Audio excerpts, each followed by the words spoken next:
Hello dear students,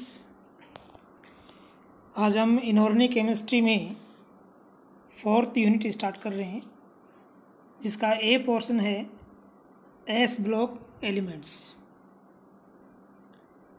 S block के elements.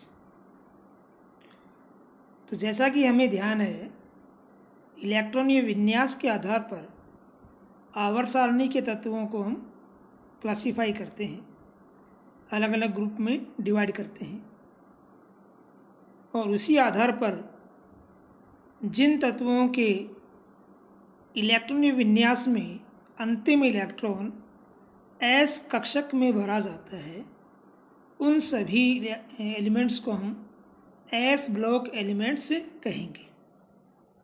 और आवर्त सारणी में जो पहला और जो दूसरा वर्ग है, इन दोनों वर्ग के जितने भी तत्व हैं, उन सभी तत्वों का जब हम इलेक्ट्रॉनीय विन्यास लिखते हैं तो पहले वर्ग के सभी के लिए अंतिम इलेक्ट्रॉनीय विन्यास NS1 के रूप में आता है, और द्वितीय वर्ग के सभी तत्वों के लिए वो NS2 रूप में लिखा जाता है। अतः इन सभी तत्वों में अंतिम इलेक्ट्रॉन एस कक्षक में भरे जाने के कारण इन सभी तत्वों को हम एस ब्लॉक तत्व कहेंगे। ये एस ब्लॉक तत्व एक जैसे इलेक्ट्रॉनीय विन्यास रखने की वजह से इनके जो व्यवहार हैं या इनकी जो प्रॉपर्टीज़ हैं, उनमें काफ़ी समानता पाई जाती है। इस कारण इनको हम एक साथ एक ही ग्रुप में रखकर अध्ययन करते हैं। यहाँ पर ये सभी जो तत्व हैं, फर्स्ट और सेकंड वर्ग वाले, ये सभी धातु हैं और ये अत्यधिक क्रियाशील अवस्था में होते हैं। इस कारण ये कभी भी मुक्त अवस्था में नहीं पाए जाते। इन्हें हम क्षारीय धातुएं कहते हैं,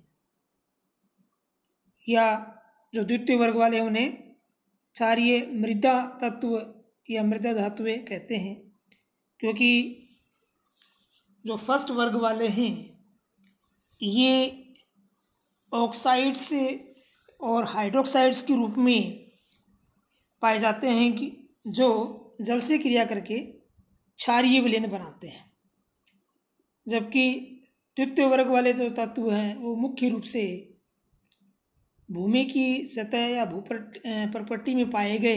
इस कारण उन्हें हम ऑक्साइड्स के नाम से जानते हैं।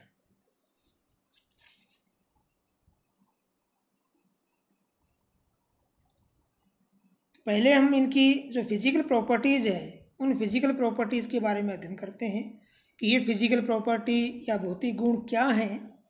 और जैसे हमारे पास एस ब्लॉक तत्वों में दो वर्ग हो गए, पहला और दूसरा। क्षार धातुएं पहला वर्ग और क्षारीय मृदा धातु दूसरा वर्ग। तो इनके इंडिविजुअल जो फिजिकल प्रॉपर्टी है या भौतिक गुण है वो क्या है, और किसी भी एक वर्ग में इन फिजिकल प्रॉपर्टीज़ में वेरिएशन या परिवर्तन किस प्रकार से होगा, उसका हम अध्ययन करेंगे।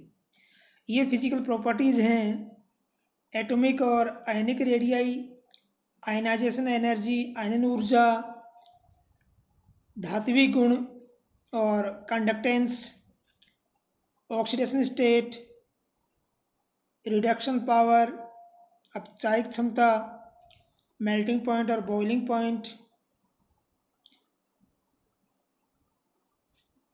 ज्वाला परीक्षण या ज्वाला का विशिष्ट रंग, इलेक्ट्रॉन नेगेटिविटी, विद्युत ऋणता और हाइड्रेशन ऑफ आयंस, इनके आयनों का जलीय वजन। पहले हम बात करें एटॉमिक रेडियाई की, तो आवर्त सारणी में ये तत्व सबसे प्रारंभ में आते हैं या लेफ्ट हैंड साइड में आते हैं। तो इन तत्वों का परमाणु आकार अपने आवर्त में नोबल गैसेस को छोड़कर सबसे अधिक होता है। जो नोबल गैसेज हैं उनका जो परमाणु आकार है, क्योंकि वो वैन डर वाल त्रिज्या ज्ञात की जाती है, इस कारण उनका आकार सबसे अधिक होता है। लेकिन अगर उनको हम छोड़ दें तो आवर्त सारणी में इन तत्वों का जो परमाणु आकार है वो शेष तत्वों से अधिक होता है। और यदि हम फर्स्ट और सेकंड वर्ग की तुलना करें तो सेकंड वर्ग की तुलना में फर्स्ट वर्ग के जो तत्व हैं उनका क्रॉसपॉन्डिंग जो एटॉमिक रेडियाई है वो अधिक होगा, क्योंकि वो उनसे और अधिक लेफ्ट साइड में पाए जा रहे हैं। जब हम वर्ग में ऊपर से नीचे आएंगे, फर्स्ट वर्ग में या सेकंड वर्ग में, तो ऊपर से नीचे आने पर परमाणुवीय त्रिज्या या जो आयनिक त्रिज्या है उसका मान बढ़ता है,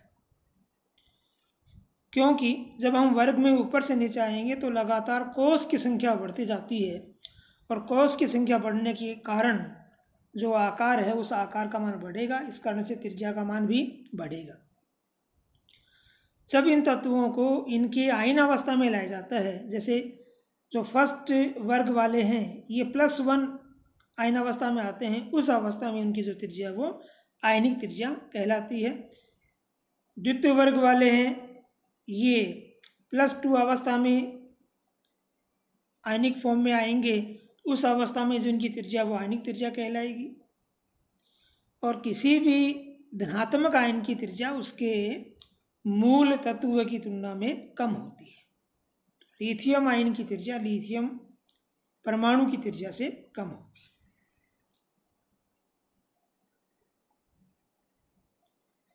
अब हम बात करते हैं आयनाइजेशन एंथैल्पी की।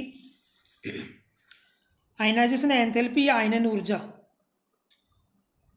वह ऊर्जा जो किसी तत्व के बाह्यतम कोश से एक इलेक्ट्रॉन को निकालने के लिए प्रयुक्त होती है, वह उसकी आयनन ऊर्जा या आयनन एंथैल्पी कहलाती है। क्योंकि ये जो तत्व हैं ये सामान्यतः नोबल गैसेस को छोड़कर आवर्त सारणी में अपने किसी विशिष्ट आवर्त में सबसे बड़ा आकार रखते हैं। इस कारण इनके जो इलेक्ट्रॉन हैं वो इनके नाभिक से लूजली बाउंडेड रहते हैं। नाभिक का इनके ऊपर इतना अधिक अट्रैक्शन नहीं होता है, क्योंकि रेडियस अधिक है या नाभिक और इलेक्ट्रॉन के बीच की दूरी अधिक होती है। इस कारण से इनमें इलेक्ट्रॉन रिलीज करने की या इलेक्ट्रॉन त्यागने की प्रवृत्ति अधिक होती है। ये आसानी से इलेक्ट्रॉन त्याग देते हैं। क्योंकि इलेक्ट्रॉन आसानी से त्याग रहे हैं, इस कारण इनके लिए जो आयनाइजेशन एंथैल्पी है उसका मान कम होता है। फर्स्ट ग्रुप की अगर हम बात करें तो फर्स्ट ग्रुप के लिए फर्स्ट आयनाइजेशन एनर्जी अर्थात उसके किसी तत्व से पहला अंतिम कोश से इलेक्ट्रॉन निकालने के लिए जो ऊर्जा है वो फर्स्ट आयनाइजेशन एनर्जी है, वो उसका मान सबसे कम होगा। इनका जो विन्यास है वो NS1 है। जैसे ही हमने ये एक इलेक्ट्रॉन निकाल दिया, अब ये NS जो कोश है वो ख़त्म हो गया और उसके अंदर की इलेक्ट्रॉन है उनकी जो व्यवस्था है वो N-1 S2 और P6 वाली व्यवस्था होती है।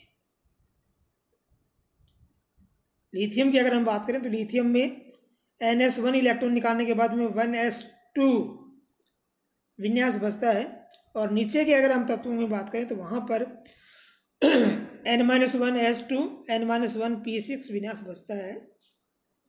और ये जो विन्यास है वो पूर्ण पूरित होने के कारण अधिक स्थायी विन्यास है। तो जब दूसरा इलेक्ट्रॉन निकालेंगे तो वो दूसरा इलेक्ट्रॉन इस तरह के विन्यास में से निकालना पड़ेगा।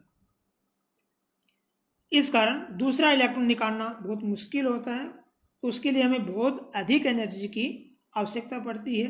इसलिए फर्स्ट ग्रुप के जो क्षार धातु हैं उनके लिए सेकेंड आयनाइजेशन एनर्जी का मान अत्यधिक होता है। अगर हम ग्रुप में ऊपर से नीचे आने पर आयनाइजेशन एनर्जी के वेरिएशन को देखें तो क्योंकि वर्ग में ऊपर से नीचे आने पर एलिमेंट्स का जो परमाणु आकार है वो बढ़ रहा है। परमाणु आकार बढ़ने की वजह से नाभिक का आउटर मोस्ट इलेक्ट्रॉन के साथ जो अट्रैक्शन है वो अट्रैक्शन भी कम हो रहा है। इस कारण वो जो वर्ग में ऊपर से नीचे आने पर जो फर्स्ट आयनेशन एनर्जी है उसका मान लगातार घटता जाएगा। इसी प्रकार अगर हम द्वितीय वर्ग की बात करें तो द्वितीय वर्ग के लिए भी आयनेशन एनर्जी का मान कम होता है। यहाँ पर फर्स्ट ग्रुप के रेफरेंस में अगर उसी आवर्त वाले सेकेंड ग्रुप के तत्व की बात करें तो क्योंकि सेकेंड वर्ग के जो तत्व हैं नंबर 1 उनका परमाणु आकार फर्स्ट वर्ग के तत्व की तुलना में छोटा होता है। दूसरा, इनका जो इलेक्ट्रॉन विन्यास है वो NS2 विन्यास है और ये NS2 विन्यास पूर्ण पुरुष विन्यास होने के कारण स्थायी है। इस कारण से इनका जो आयनाइजेशन एंथैल्पी है या आयनन ऊर्जा है वो उसी आवर्त वाले फर्स्ट वर्ग के तत्व की तुलना में अधिक होगा। जैसे हम एक इलेक्ट्रॉन निकाल देते हैं, एक इलेक्ट्रॉन निकालने के बाद में विन्यास बचता है NS1। NS2 विन्यास पूर्णपूरित विन्यास था जबकि NS1 अर्धपूरित विन्यास है जो कि NS2 विन्यास की तुलना में कम स्थायी है। इस कारण अब यहाँ से अगर हम दूसरा इलेक्ट्रॉन निकालना चाहेंगे तो वो इस इलेक्ट्रॉन की तुलना में और अधिक आसानी से निकलेगा और विन्यास NS0 या हम कहेंगे स्थायी विन्यास प्राप्त हो जाएगा। तो दूसरा इलेक्ट्रॉन और भी आसानी से निकल रहा है। इस कारण प्रथम और द्वितीय जो आयनन विभव है उनके बीच का जो डिफरेंस है वो बहुत कम होता है, 11.8 इलेक्ट्रॉन वोल्ट से काफ़ी कम होता है। इस कारण इनके दोनों इलेक्ट्रॉन आसानी से एक साथ निकल जाते हैं। इसी कारण इस वर्ग के जो तत्व हैं वो +2 आयनावस्था में पाए जाते हैं। जब हम वर्ग में ऊपर से नीचे आएंगे तो फर्स्ट वर्ग की तरह ही यहाँ पर भी परमाणु आकार बढ़ता है और परमाणु आकार बढ़ने की वजह से इनका जो आयनाइजेशन एंथैल्पी है उसका मान घटता है। तो ये ट्रेंड है आयनाइजेशन एंथैल्पी का। फर्स्ट वर्ग के तत्वों के लिए वर्ग में ऊपर से नीचे आने पर आयनाइजेशन एंथैल्पी घट रही है और ये द्वितीय वर्ग के जो तत्व हैं उनके लिए प्रथम आयनाइजेशन एंथैल्पी और ये उनकी द्वितीय आयनाइजेशन एंथैल्पी वर्ग में ऊपर से नीचे आने पर घट रही है। फिर हम बात करते हैं इनकी मेटेलिक प्रॉपर्टी, धात्विक गुण का। तो ये जो तत्व हैं एस ब्लॉक तत्व या प्रथम और द्वितीय वर्ग के जो तत्व हैं इनमें इनके जो आउटर मोस्ट इलेक्ट्रॉन हैं वो लूजली बाउंडेड रहते हैं और ये लगता है कि वो जो उनके इलेक्ट्रॉन है वो मुक्त अवस्था में है। तो जब इनके कई परमाणु पास पास रहते हैं तो उन सभी परमाणु के जो इलेक्ट्रॉन हैं वो फ्री होकर बिल्कुल इस तरह से मूव करते हैं और एक इलेक्ट्रॉन का समुद्र जैसा कंडीशन बन जाता है। इस तरह से इनका जो इलेक्ट्रॉन रिलीज करने का जो टेंडेंसी है, इनका जो इलेक्ट्रॉन लूजली बाउंडेड रहता है, तो वो जो कंडीशन है वो इनकी मेटेलिक प्रॉपर्टी है। तो इनमें अत्यधिक धात्विक गुण पाया जाता है। तो जितना आसानी से इलेक्ट्रॉन या जितना लूज बाउंडेड इलेक्ट्रॉन रहेगा उतना अधिक धात्विक गुण होगा। तो जब हम वर्ग में ऊपर से नीचे जाते हैं तो परमाणु आकार बढ़ता है, परमाणु आकार बढ़ेगा तो इलेक्ट्रॉन और नाभिक की बीच की दूरी बढ़ेगी और इलेक्ट्रॉन और नाभिक की बीच की दूरी बढ़ गई तो वो जो इलेक्ट्रॉन है वो और भी अधिक लूज होगा। इस कारण से हम कहेंगे कि वर्ग में ऊपर से नीचे आने पर धात्विक गुण और अधिक बढ़ता है। ऑक्सीडेशन स्टेट, ऑक्सीकरण अवस्था। तो जैसा कि हमने आयनाइजेशन एंथैल्पी के अंतर्गत देखा कि जो फर्स्ट ग्रुप है उस फर्स्ट ग्रुप के जो तत्व हैं वो अपने कोष में से एक इलेक्ट्रॉन को बड़ी आसानी से निकाल देते हैं। इस कारण वो एक इलेक्ट्रॉन त्याग कर +1 ऑक्सीकरण अवस्था प्रदर्शित करते हैं। जबकि जो द्वितीय वर्ग वाले तत्व हैं उनके लिए प्रथम और द्वितीय आनन विभव जो है उनका डिफरेंस कम होता है। इस कारण वहाँ पर दोनों इलेक्ट्रॉन आसानी से निकल जाते हैं, इस कारण वो +2 ऑक्सीकरण अवस्था प्रदर्शित करते हैं। रिड्यूसिंग पावर, अपचायिक क्षमता। जो एस ब्लॉक तत्व हैं इनकी अपचायिक क्षमता अधिक होती है, क्योंकि इनके outer most electron loosely bounded है। इस कारण ये बड़ी आसानी से इलेक्ट्रॉन देकर जो इंट्रैक्शन करने वाली स्पीसीज है उसका अपचयन कर सकते हैं। और जैसा कि आपने इलेक्ट्रोकेमिकल सीरीज में पढ़ा होगा, वहाँ पर स्टार्टिंग के जो एलिमेंट है वो मुख्य रूप से एस ब्लॉक तत्व ही है। सबसे अधिक जो अपचायिक क्षमता है वो लिथियम, फिर potassium, barium, calcium, sodium, magnesium. तो ये जो एस ब्लॉक तत्व हैं ये इनकी जो अपचायिक क्षमता है वो डी ब्लॉक तत्वों की तुलना में अधिक होती है। अब हम बात करते हैं मेल्टिंग पॉइंट की। एस ब्लॉक तत्व फर्स्ट वर्ग वाले और द्वितीय वर्ग वाले हमें सॉलिड फॉर्म में या ठोस अवस्था में प्राप्त होते हैं, इस कारण हम उनके लिए मेल्टिंग पॉइंट की ही बात करेंगे, बॉइलिंग पॉइंट की बात नहीं करेंगे। इनमें इनका जो मेल्टिंग पॉइंट है वो इस बात पे डिपेंड करता है कि जब हम किसी पर्टिकुलर धातु आयन की बात करेंगे तो वो जो धातु हैं उसके जो कर्नेल हैं या उसके जो परमाणु हैं वो कितनी अधिक दृढ़ता से बंधे हुए हैं। तो ये जो दृढ़ता है वो डिपेंड कर रही है उसके आयनिक रेडियाई पर, उसकी आयनिक त्रिज्या पर, और वहाँ पर जो इलेक्ट्रॉन्स हैं वो इलेक्ट्रॉन कितना अधिक कंट्रीब्यूशन कर रहे हैं मेटेलिक बॉन्डिंग में, इलेक्ट्रॉन सी मॉडल की तरह, और उनका जो क्रिस्टल पैकिंग है वो किस प्रकार का है। इन 3 फैक्टर पे डिपेंड करता है। आयनिक रेडियस से, या हम कहें कि उसका आकार जितना छोटा होगा उनका पैकिंग उतना अधिक स्ट्रॉन्ग होगा।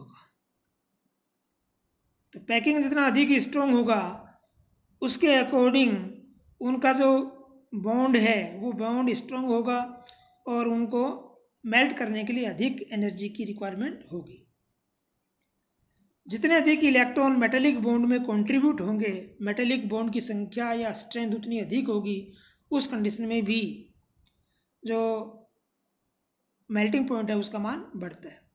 और जो मुख्य फैक्टर है वो है क्रिस्टल लैटिस स्ट्रक्चर, उनका पैकिंग किस प्रकार का है।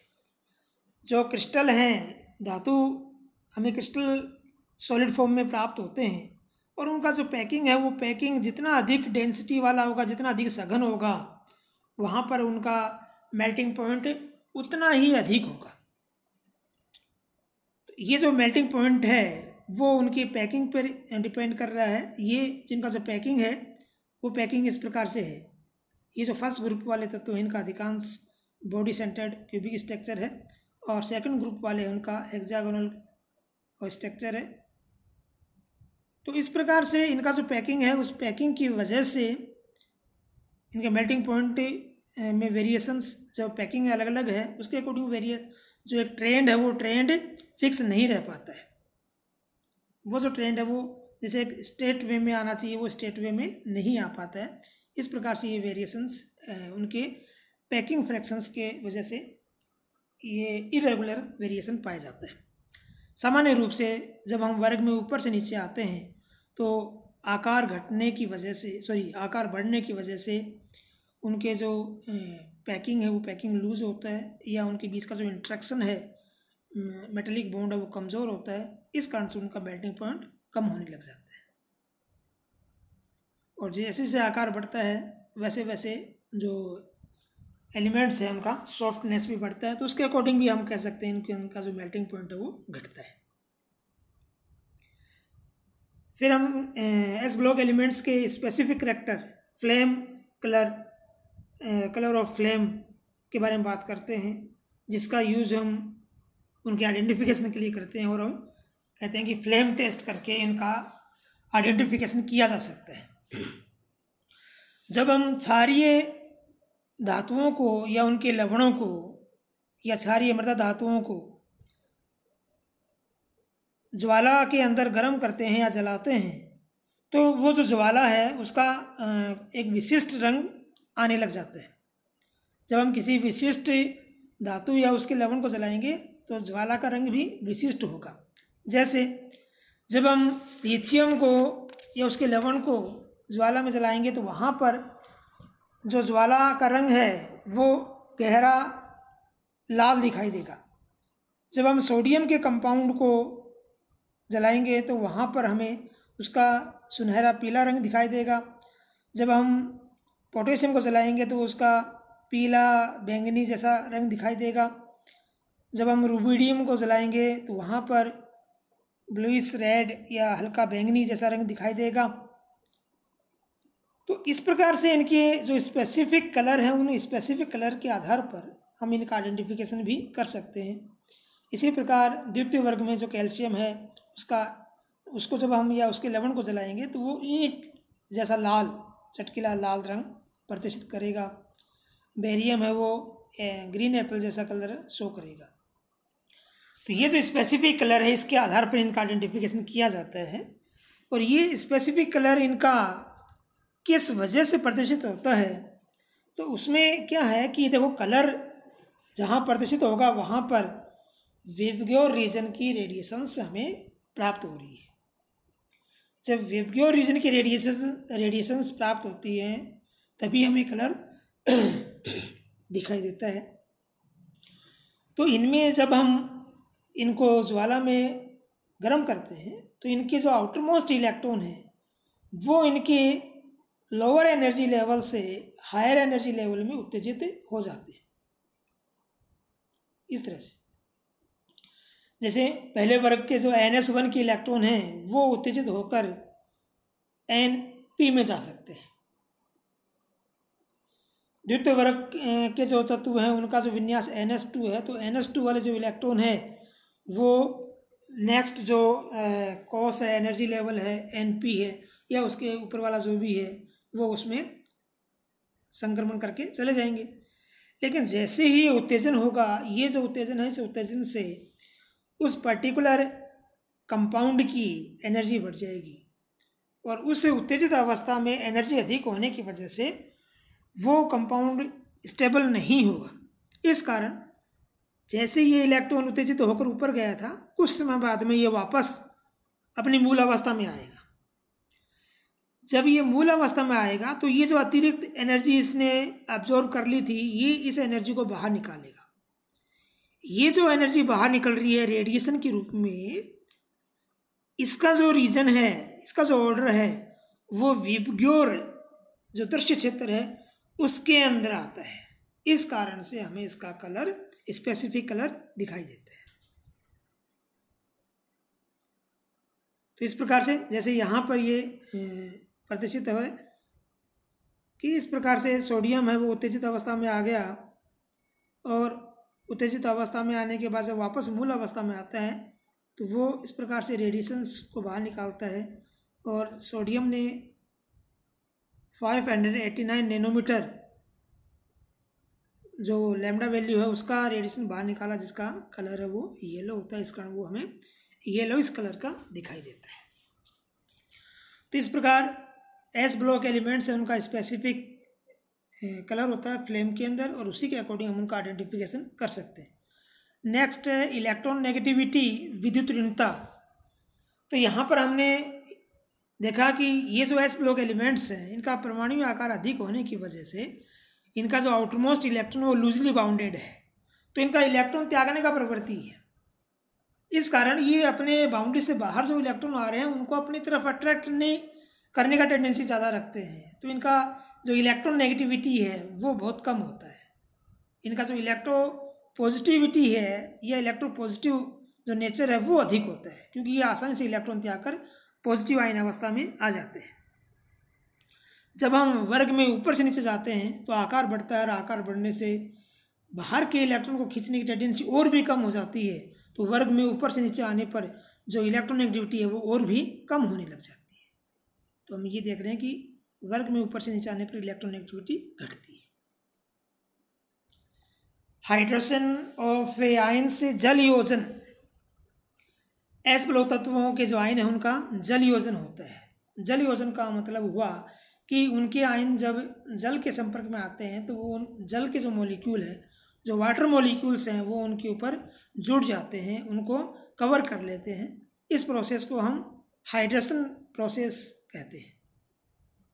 और ये हाइड्रेशन किस वजह से होता है कि जैसे ही आयन बन गया, वो यहाँ जो इनके आयन है वो पॉजिटिव चार्ज वाले बनते हैं, और पॉजिटिव चार्ज आयन बनने की वजह से ये H2O का जो नेगेटिव पोल है, क्योंकि ये पोलर मॉलिक्यूल होता है जिसमें पॉजिटिव और नेगेटिव पोल होते हैं, तो ये नेगेटिव पोल को अपनी तरफ अट्रैक्ट करते हैं, और वो नेगेटिव पोल यहाँ इस तरह से इनकी चारों तरफ अभिविन्यासित हो जाते हैं।